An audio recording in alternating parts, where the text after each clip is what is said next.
We are going to speak today about obsessive compulsive disorder or OCD. So, what is OCD? OCD, in some layman term, could be that having repeated thoughts, images, or urges in your mind, which causes you anxiety and which causes you distress. And sometimes you need to do some activity or some behavior to get rid of that anxiety. So, this is what we call, in simple language, obsessive compulsive disorder. Obsessive and compulsive, there are two things. So obsession could be regarding anything, that you might be having an obsession that your face is not clean or your hands are not clean. You may feel like repeatedly washing your hands, and even after once washing your hands you may feel they're still dirty and you'll go to wash them again. And this behavior continues repeatedly throughout the day. Maybe 15 or 20 times you're washing your hands.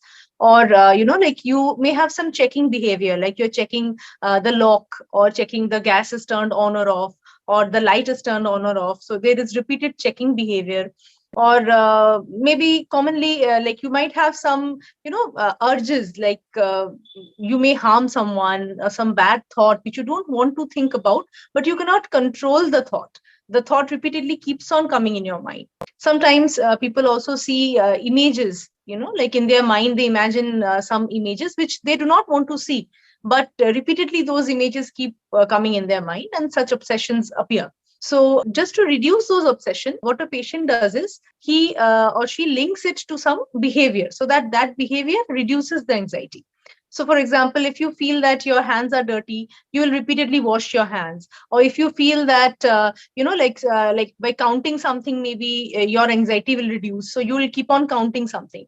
So, generally, OCD, the people who have OCD either have only obsession, or they may have only some compulsion, or they have more. They may have both obsession and compulsion. So there are some people, which is by their personality, they are a bit of organized, or they like their things arranged.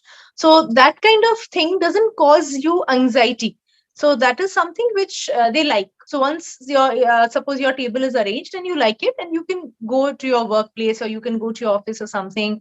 And if a person has obsessive compulsive disorder and like symptoms of symmetry, or such kind of symptoms, then in that case, even if like one part of your table is not a bit arranged, or it is not the kind of it is kept in the way you want to, so you'll have such an anxiety that it will impair your functioning, and you have to get back to that place and arrange that thing, keep that thing in that place again, and your anxiety gets reduced.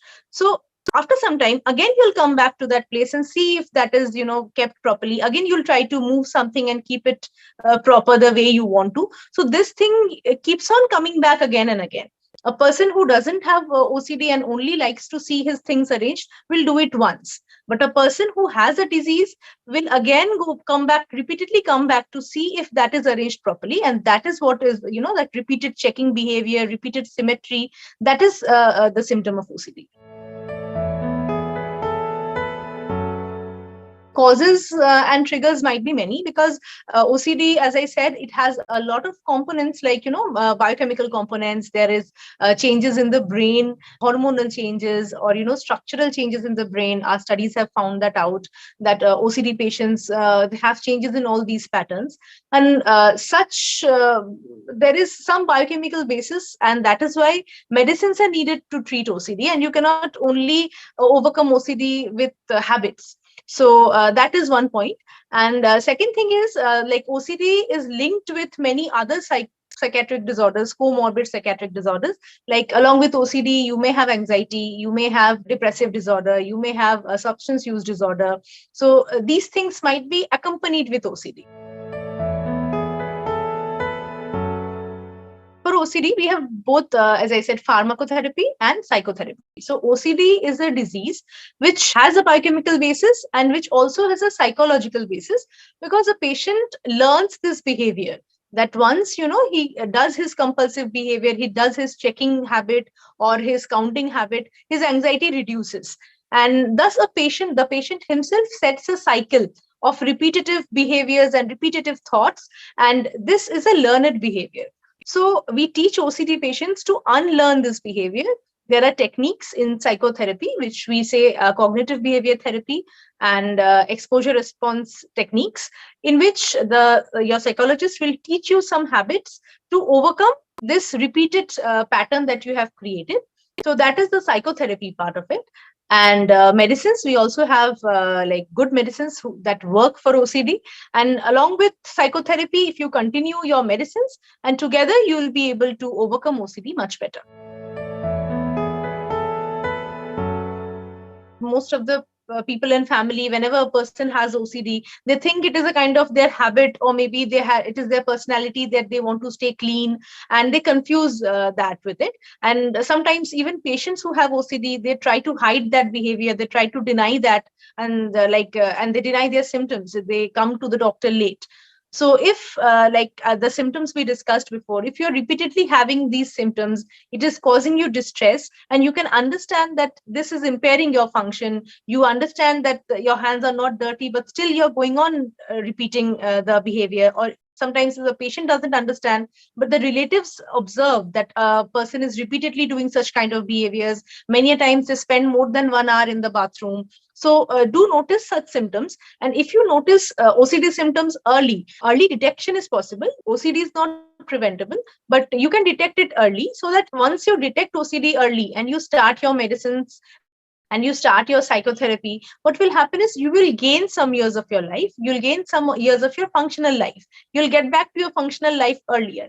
And OCD won't advance to that stage from where you have to be again taught, a rigorous form of psychotherapy. You have to be given more medicines. So prevention may not be possible, but early detection is possible, either by the patient or by the relatives who are observing the patient at home.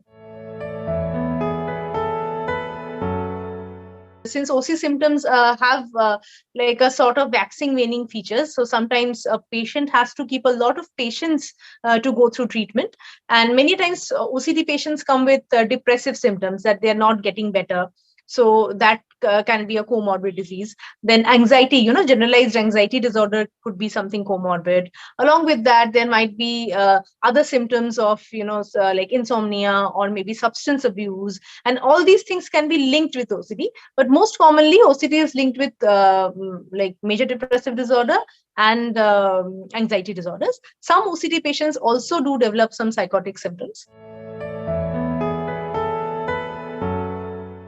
The median age could be around 25 or 25 to 35 years. That is most of the OCD, symptoms start manifesting during that time. But as I said, that many a times we start ignoring symptoms, and or we think that it is a person's behavior, and we ignore that and come to the doctor around 10, 15 years later. So sometimes patients coming to us are maybe middle-aged females, or like middle-aged males, but OCD symptoms might have had their onset much before.